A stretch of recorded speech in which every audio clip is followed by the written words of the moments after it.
بسم اللہ الرحمن الرحیم الصلاۃ والسلام علیک یا رسول اللہ وعلی آلک وصحابک یا حبیب اللہ۔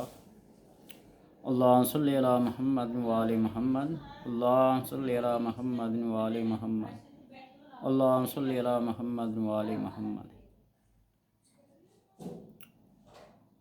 حرف ضاد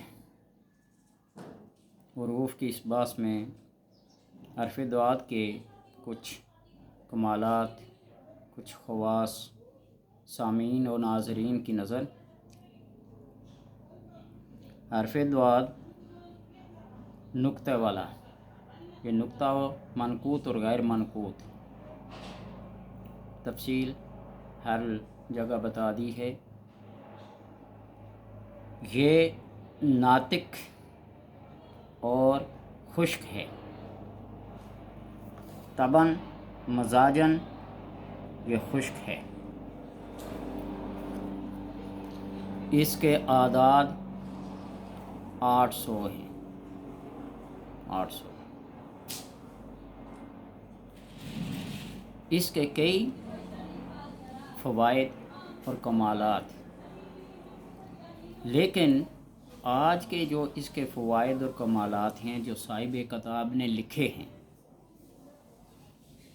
اس کو بیان کرنے سے پہلے میری وہی گزارش کہ اپنے کسی ذاتی اور معمولی غصے کی وجہ سے، حسد کی وجہ سے کسی کا اتنا بڑا نقصان کرنا یہ زیب نہیں دیتا۔ بعض دفعہ ایک سبب معمولی سا بھی بہت بڑے نقصان کا باعث بن جاتا ہے۔ کوئی بابوں کی بات کو مانے یا نہ مانے، کوئی کتابوں کی بات کو مانے یا نہ مانے، حضرت بایزید بسطامی رحمۃ اللہ تعالی ایک باربر کی شاپ پہ، نائی کی دکان پہ بیٹھے ہوئے تھے، بال بنوا رہے تھے۔ سامنے ایک ہوٹل والا، تندور والا، اس کے پاس ایک ملنگ، ایک فقیر، ایک اداگر، ایک مانگنے والا آیا۔ اس نے آ کر اللہ کے نام کا واسطہ دیا تو اس ہوٹل والے نے انکار کر دیا۔ فقیر بھی طیش میں آ گیا، اس نے کہا دے نہیں تو تیرا ہوٹل گرا دوں گا۔ اس نے کہا جا جا جو کرنا ہے کر لے۔ دوسری مرتبہ کہا دے روپیہ نہیں تو تمہارا کاروبار بند کر دوں گا۔ نے کہا جا، میں نے کہا۔ تیسری مرتبہ جب کہا کہ میں تیرے گھر بار کو، مال و اولاد کو تباہ و برباد کر دوں گا۔ حضرت بایزید بسطامی رحمۃ اللہ تعالیٰ اٹھے اور اس ہوٹل والے کے پاس آئے اور کہا کہ اسے دے دو۔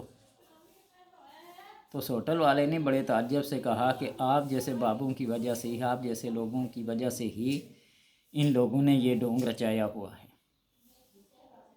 تو آپ نے فرمایا کہ پہلی مرتبہ جب اس نے کہا تو اس نے اپنی قوت، اپنے زور پہ کہا تھا، تو میں نے جب اس کے اندر دیکھا تو یہ بالکل خالی تھا، یہ کچھ بھی نہیں کر سکتا۔ دوسری مرتبہ جب اس نے کہا تو اس نے اپنے پیر کی طرف، اپنے شیخ کی طرف نظر کی تو میں نے دیکھا کہ وہ بھی کوئی اتنا صاحب کمال نہیں تھا۔ اور تیسری مرتبہ جب اس نے کہا تو اس نے اپنے پیر کے پیر کی طرف دیکھا، اپنے پیر کے مرشد کی طرف دیکھا۔ تو میں نے جب دیکھا تو اس کے اندر کچھ صلاحیت ہے، کوئی روحانی قوت ہے۔ تو میں نے یہ سوچا کہ تمہارا یہ نقصان 1 روپے کے پیچھے نہ ہو جائے، اس لیے تم اسے دے دو۔ صاحب نزل، صاحب کمال، صاحب کشف ان حقیقتوں کو جانتے ہیں۔ اور مجھے سرفراز شاہ صاحب کی بات، جو پاکستان کے بہت بڑے سکالر ہیں، جنہوں نے کہے فقیر جیسی کتابیں لکھی ہیں تصور پہ، ان کے کسی لیکچر میں سنا ہے کہ کبھی بھی اسم اعظم سے دعا نہ مانگو، اللہ نے جو تمہارے مقدر میں لکھا نا وہ تمہیں مل کے رہے گا۔ لیکن جب تم کسی اسم اعظم سے دعا کرتے ہو تو اللہ اپنے اسم کو جھوٹا نہیں ہونے دیتا، وہ تمہیں ضرور عطا کرے گا، لیکن کیا خبر کہ وہ تمہارے لیے مفید ہے یا نہیں ہے۔ اگر باعث نقصان ہے تو تمہیں اس دعا کی وجہ سے نقصان پہنچے گا۔ تو لہٰذا ایسے عملیات کرتے وقت اپنے ضمیر کو بالکل صاف شفاف کر کے آئینے کے سامنے کھڑے ہو کے سوچ کر 1000 مرتبہ عمل کریں۔ دشمنیاں ہوتی ہیں، حسد ہوتا ہے، تضاد ہوتا ہے، عناد ہوتا ہے، ساری چیزیں ہوتی ہیں، لیکن کسی کو رب کی رضا کی خاطر معاف کر دینا یہ سب سے بڑی نیکی ہوتی ہے۔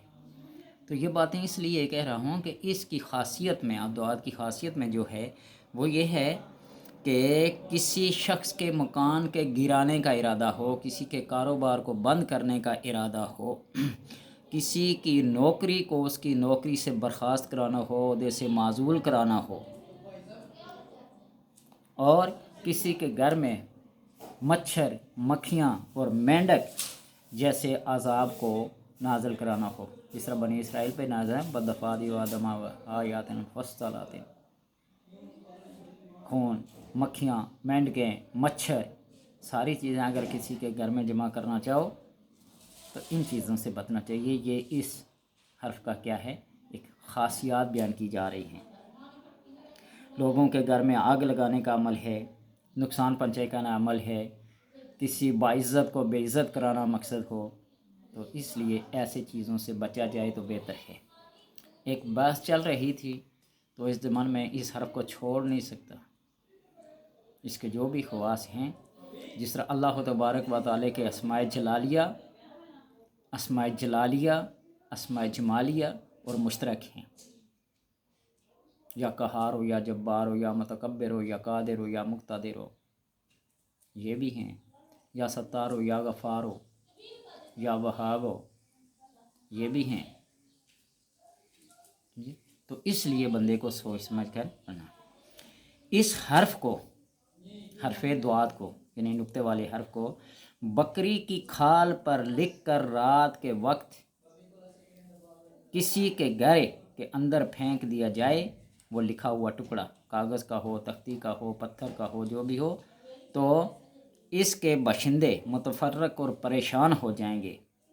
اور اگر اس گھر کا مالک، اس مکان کا مالک کوئی بڑا عہدہ رکھتا ہو تو وہ عہدہ اس سے جاتا رہے گا، تو حکومت وقت اس کو اس عہدے سے معزول کر دے۔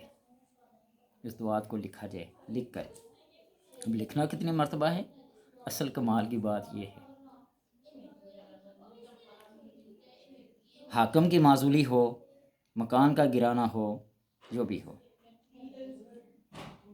تو اگر اس شخص جو مالک مکان ہے اس کے نام کے حروف کو حرف دعات میں امتزاج دیں، امتزاج کا مطلب آپ جانتے ہوں گے، امتزاج دیں، اور شیشہ کے کارخانہ یا شیشے کا کارخانہ ہو، وہ بٹھی جو ہوتی ہے شیشے کو بناتی ہے، گرم کرتی ہے، پگھلاتی ہے، جو بھی کرتی ہے، اس کے پاس دفن کر دیا جائے، اس کا سیک، اس کی ہیٹ، اس کی حرارت اسے پہنچتی رہے، تو اس شخص کے نام کے ساتھ حرف دعات کو لکھا جائے تو اس کے جسم پر پھوڑے، پھنسیاں اور خراش پیدا ہو جائے گی۔ وہ جس عہدے پر کام کر رہا اس عہدے سے معزول ہو جائے گا، وہ جس کے ساتھ اس کے لین دین تھے وہ سارے منقطع ہو جائیں گے، اور وہ 3 سے 4 روز کے اندر اندر ہلاکت کے منہ میں بھی جا سکتا ہے۔ اور اگر اسی حرف دعات کو نقش چہار 4x4 میں تیندوے کی کھال پر لکھ کر بچے کے گلے میں ڈالی جائے تو وہ بچہ تمام آفات و بلیات سے، ڈر اور خوف سے محفوظ رہتا ہے۔ اور اس کو حرف دعات کو 15 بار شیشے کے برتن پر لکھ کر تعویذ کی شکل بنا کر شخص کے نام جو بھاگ گیا ہو، گھر چھوڑ کے چلا گیا ہو، جس کا کوئی اتا پتہ نہ ہو، اس کے نام کے ساتھ لکھا جائے تو کہیں دبا دیا جائے، لٹکا دیا جائے، تو 1 ساعت بھی، ساتھ میں 1 گھنٹہ بھی نہیں گزرے گا تو واپس آ جائے گا۔ حرف دعات میں وہی دعا پڑھی جائے جو حرف صاد کی تھی، یا صابر ہو، یا شکور ہو، یا سمد ہو، یا اللہ من اسلو کا، جو دعائیں بتاتا ہوں نا اس کو پڑھیں، نہیں تو وہ حروف پڑھیں جو اللہ تبارک و تعالیٰ کے نام کے ساتھ ہیں اور جن کے شروع میں حرف صاد یا حرف دعات آتا ہو وہ پڑھیں۔ اور اسی طرح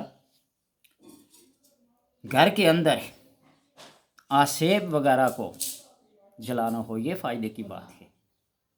جس گھر کے اندر کوئی آسیب رہتا ہو، اس گھر کے مکین کسی مشکل کسی مصیبت میں ہیں آسیب کی وجہ سے، تو اس حرف دعات کو لکھ کر، اس کی شکل وہی لکھے جو بتا رہا ہوتا ہوں نا، اشارے سے بتاتا ہوں، دعات ادھر پورا لکھے، پھر نیچے لکھے، پھر ایسے لکھے، پھر ایسے ایک مربع بن جائے، اور اس کے اندر پھر دعا دعا دعا لکھے، اور اس کو اس گھر کے اندر اس کو جلایا جائے۔ تو یوں اس کاغذ کے ٹکڑے کو جلائیں گے، یا متاثرہ مریض کے اوپر سے پھیر کر یا گھر کے چاروں طرف سے گھما کر آپ اس کو جلائیں گے، تو پھر یہ اللہ تبارک و تعالیٰ کے کرم سے وہ آسیب جل جائے گا۔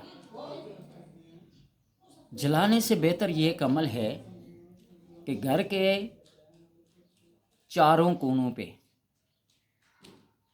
آذان دی جائے، ایک ایک بار گھر کے چاروں کونوں میں ایک ایک بار آذان دی جائے، اور اس کے سنٹر میں کھڑے ہو کر سورہ یاسین پڑھی جائے، سورہ یاسین پڑھی جائے، اور ہر مبین پر پھر آذان پڑھی جائے، تو آسیب اس گھر کو چھوڑ کے چلے جاتے ہیں۔ اگر سورہ یاسین نہ پڑھی جائے تو سورہ احقاف 26 پارے کی 46 نمبر کی صورت 26 پارے میں، اس کو آخری 7 آیات پڑھی جائیں۔ گھر کے چاروں کونوں میں اذان دے کر گھر کے درمیان میں کھڑے ہو کر سورہ احقاف کی آخری 7 آیات پڑھی جائیں، وَلَقَدْ صَرَّفْنَا سے پڑھی جائیں، تو اس گھر سے وہ آسیب وغیرہ چلے جاتے ہیں۔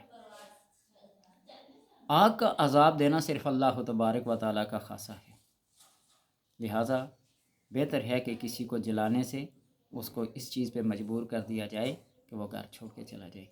آپ صلی اللہ علیہ وسلم کا ایک خط بھی ہے، جنات کے نام، عفریت کے نام، شیاطین کے نام جس جگہ پہ ہوں، وہ خط لکھ کر، وہ بھی انشاءاللہ کبھی ذکر کروں گا، وہ خط لکھ کر اس گھر میں رکھا جائے، لگایا جائے، بندہ پاس رکھے، تو اس کے پاس سے سارے وہ شیاطین، سارے وہ جنات جنان سب بھاگ جائیں گے۔ وہ کہتے ہیں نا، سانپ بھی مر جائے لاٹھی بھی بچ جائے۔ عمل ایسا کریں جس سے کسی کو بھی نقصان نہ ہو اور تمہیں بھی نقصان نہ ہو۔ اللہ کی مخلوق ہے، اور سب سے بہترین طریقہ یہ ہے کہ اگر ہر نماز کے بعد 3 دفعہ سورہ اخلاص پڑھ کر قوم جنات کو اس کا ثواب پہنچایا جائے، تو وہ جو جنات میں سے تمہارے دشمن تھے وہ تمہارے دوست بن جائیں گے۔ یہ بارہا کا مجرب المجرب عمل ہے، کبھی تجربہ کر کے دیکھیے گا۔ اللہ تبارک و تعالیٰ سے دعا ہے کہ ان چیزوں پر عمل کر فائدہ حاصل کرنے کی توفیق عطا فرمائے۔